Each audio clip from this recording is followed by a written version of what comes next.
Yo,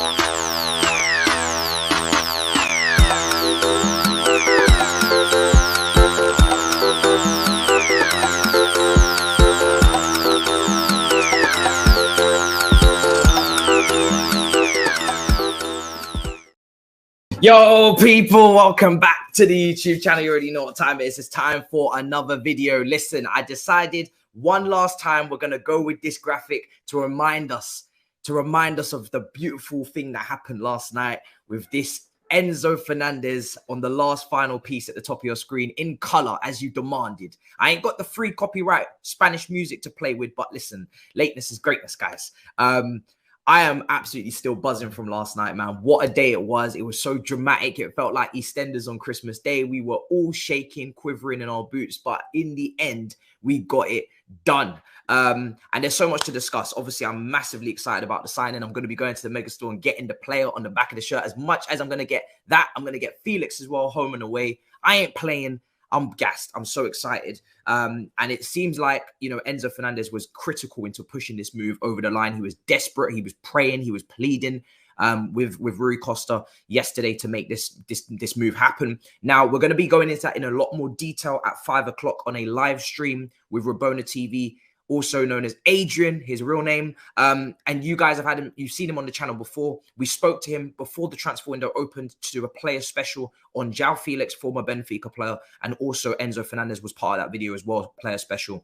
And who knew we would have both of these players in the club now? So we're going to speak to him again, but we're going to be speaking on not just the players, but also on Rui Costa and how they feel on the Benfica side of things in terms of the negotiation, because that was not exactly what was told and what we expected. It was release clause and etc. And then it's become 40 million, 6 installments. And Benfica fans are absolutely furious with Rui Costa. So we're going to be getting their side of things, how this all transpired, the details and how they see this situation, the Benfica side of the story. So make sure you smash up the likes on this. Make sure you set the reminder on that. That's already up on the channel, 5 o'clock live. That will be taking place. So Enzo Fernandez in the club, he will wear the number 5 shirt. Who is going to be our new penalty taker, our new vice captain? We're going to have to wait and see. Obviously, Jorginho has left that kind of gaping hole behind him, 1 in, 1 out in terms of their midfield. And we've spoken about his best partner. I prefer, and in my opinion, it would be Zakaria in terms of the complete opposite profile next to him to bring that stability in midfield. But we'll have to see what Potter does in terms of pairings, if he's going with a double pivot or a midfield 3.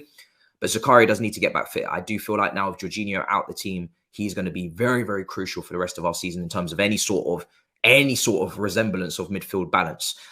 So I'm excited. I'm really looking forward to Fulham. But we're going to talk about also the fallout of the Enzo Fernandez deal, the guys that kind of, you know, were fallen by the wayside as, you know, the victims in all this, because amongst the chaos, there are casualties, people. And we had our whole board in Portugal yesterday negotiating for 10 hours, it seems, when Stanley, you know, Christopher Vavel, and obviously our owners, everybody was over there and nobody was home taking care of the furniture in the house. And we, unfortunately, were not able to get a lot of deals done that would have been very helpful, not only for the individuals involved, but also the manager. Ziyech to PSG crashed. Crumbled 3 times the documents were sent and all of the times incorrect. Fofana to Nice as well, our young Ivory Coast striker, collapsed. Amari Hutchinson to West Brom would have been a really good loan for him in the Championship, collapsed. And we simply had nobody home. I joked on Twitter that Billy the Kit Man was left to do the documents. He didn't know what to do. You know what I mean? He's never done this before. It's not his fault. Honestly, yes, I can understand why clubs are annoyed with us. I think PSG, most importantly, are absolutely furious with us on this situation. I don't feel sorry for PSG. I feel sorry for Hakim Ziyech, because Ziyech has tried to make a move now a few times. He wanted to go to Ajax. He even flew to Amsterdam. I think it was after that Leeds game. Didn't happen. Then he's now obviously gone to PSG offices yesterday, waited, done the medical, etc. Again, crashed. I feel sorry for him because he would obviously prefer to get some game time. I don't think he would have been a starter at PSG, but he would have been at least first sub on the flanks. And now he is for the second time having to kind of forego that and stay. But I do think hopefully Ziyech should get over it in the coming weeks, because you know you've got a much more fun team to play in. This is more of a Ziyech team, right? You've got Felix, you know, you've got Enzo Fernandez, you've got Mudryk, Madueke to compete with. Sterling will come back. So hopefully he gets over it and cracks on, because the last couple of weeks he's actually been one of our best players alongside with Kepa in a couple of games where he's been contending for man of the match. But in terms of PSG, I don't really feel sorry for you. I can't lie. You're just as rich as us. You're just as bold, as obnoxious and annoying as us. And you knew what you were doing coming in the last minute to try and bring in a player on loan when you know we was looking to sell. And you chose Enzo Day, of all days, to try and do business with us. You could have done this days ago. You could have done this earlier on in the week. Last week, you could have done this. When we had signed Madueke, from that point onwards, Ziyech was always available because we had signed a right winger and Sterling can play out there as well. So you could have, if you really wanted Ziyech, and I want Hakim, Habibi, think about this, my brother. Don't just blame us. You could be annoyed with us. You could be annoyed with the physios. You can be annoyed with Bella Silva because she didn't know how to do the paperwork and whoever was in the office at the time. You could be annoyed with us, but make sure you're annoyed with PSG because they are the ones that left it this late. They're the ones that decided that they wanted you at the last minute. It's not like us with Enzo, where we went in before, like I said, we went into Call of Duty battle and we got it wrong and we got shot. Then we come back. They did not have an inkling of interest into you until the final stages. So that tells you not only is their interest not sincere, but also they tried to pull a fast one. And unlucky for you, sir, it didn't work. Listen, whether we did it on purpose or not, I'm not here to make those claims. I personally feel like it's an accident. It really is. But if it's not, you guys, I'm not feeling sorry for you at PSG. I'm not going to lie to you. You know, you guys could have easily got this deal done a lot earlier if you wanted to. So maybe I'm being shameless, but you can hold that. Do you know what I'm saying? Habibi, sorry for you. I do feel bad for you. And personally, everybody knows I've never been Hakim Ziyech's highest rater. I don't rate him that highly. I didn't want him to come in the first place. But I give him his credit when it's due, when he plays well, etc. But I'm very happy for him to leave. I'm very happy for him to exit. He's 29. He's not part of the long-term project, in my opinion.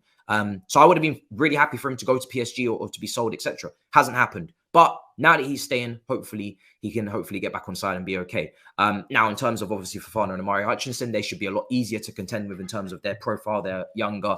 They aren't going to get loads of game time, most likely, but that's not Potter's biggest problem. Potter's biggest problem is the Ziyech's, is the Aubameyangs, is the Pulisic, is the Koulibaly's, you know, the Ruben Loftus-Cheeks, the senior players that are now going to be looking for minutes and with our massive squad are probably not going to get those minutes. And man management is going to be key for him. It's going to be very difficult, but that emotional intelligence degree is going to come in handy, hopefully, because to greet and say hello to this many people every day, 30 plus, is going to be very, very interesting to see how he deals with it behind the scenes. There's going to be a lot of unhappy faces. There's going to be some disgruntled people. And that is the downside to also what has taken place in this window. It's been a brilliant window, as you can see across the top of your screen. I haven't added in Cuckoo in that because the club have not done the PR, the promo, because he's injured maybe. We know he's coming as well. He'll be added to that. But the downside is the amount of players on the books, and that is not good for a manager to have to deal with that. It's not good for the environment in terms of the overall dressing room. There's going to be half the players that know they're not part of this long term. There's half the players that do, and then there's a couple in the grey area. It's not going to be the happiest of camps, I'm sure. But it's only a couple of months, hopefully, and then we move into the summer. Now, that's Graham Potter's problem. Big problem. He's got to deal with it. I don't expect a style to just be implemented immediately, but I did say in this gap where we have FA Cup and there's no games being played for us, I do expect when we come back to see a better brand of football. Now with these signings, I really expect to see a better brand of football.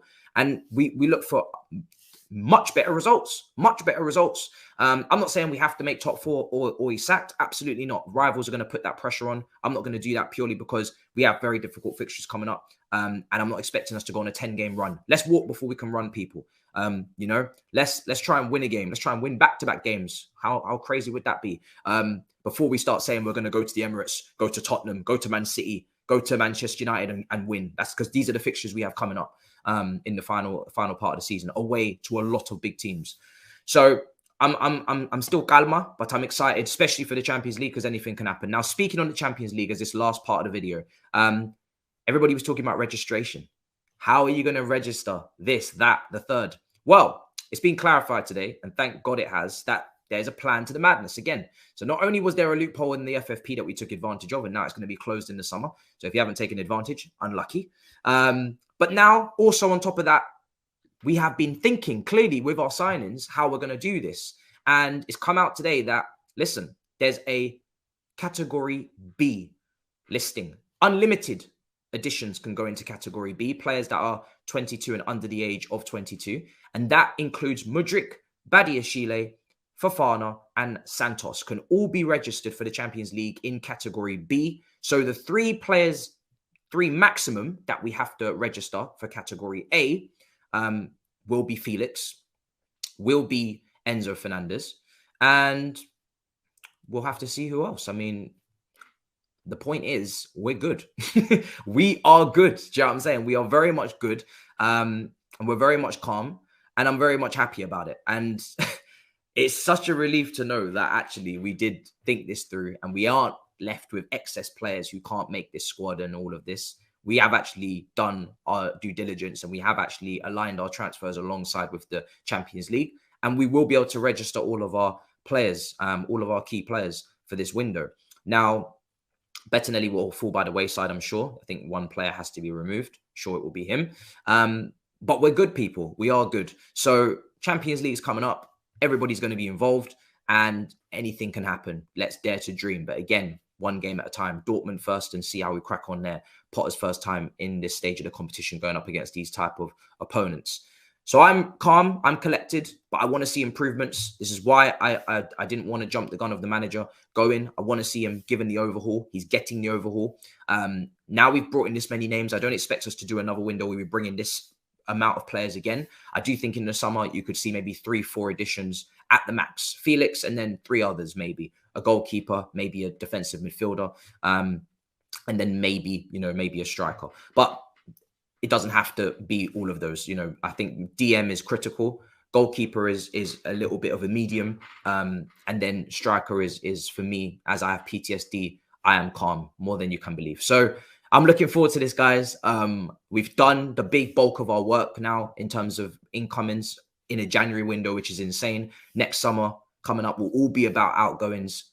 And I can't wait to talk with you guys. At 5 p.m, we're going to speak about Benfica and their side of the story. We're going to go all you can eat Chelsea tomorrow for an hour at 11 a.m. as well.